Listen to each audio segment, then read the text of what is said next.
But when I heard about the shared fate model, like for me, a light went on. I thought that was a really great way of phrasing it, because I think it captures this kind of two-way finger pointing that happens in the cloud that I don't know that a lot of us recognize happens. And the reality is, even if in instances where a customer screws up badly, if they screw up bad enough, it splashes on the cloud provider too. I mean, look at what happened with Citibank. Was it Citibank or Capital? No, it's Capital One and AWS about 5 or 6 years ago, Yep. right? Like that was all them. But AWS, their name was kind of dragged through the mud too. So, and we're seeing it with Microsoft and CrowdStrike. Yeah. So look, I'll give you a great anecdote here, and I know we're getting close to the end of our incredible time together, which, by the way, this has been way more fun than it should have been, especially given that I'm hanging out with you guys. But look, so I was at a conference, a riveting conference, I may add, years ago around identity and access management.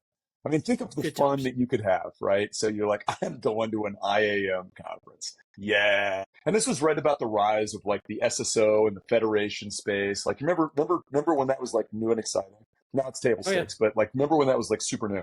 So I went to this conference and there was somebody from Cap One and it was part of their IAM team. And I can't remember who it was, and it doesn't frankly matter. We were having a hallway conversation. And this gentleman said to me, he goes, look, you think of Cap One as a bank, like a financial institution. He goes, you're wrong. We're a software company pretending to be a financial institution. And I went like, okay, that's interesting. Kind of shelved it.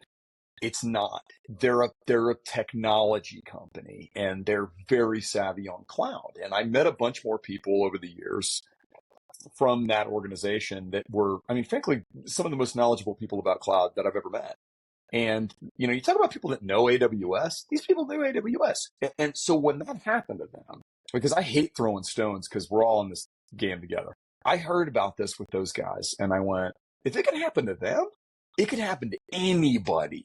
Seriously, because they knew what they were doing. Those guys really had they had a clue. They're not idiots. Mm-hmm. They have a huge team. They have a really sophisticated technology group that knows cloud. And I look back at this and go, so yes, it opened up a lot of people's eyes about some of the nuances of AWS that we didn't realize, but it also made people go, hey, wait a minute.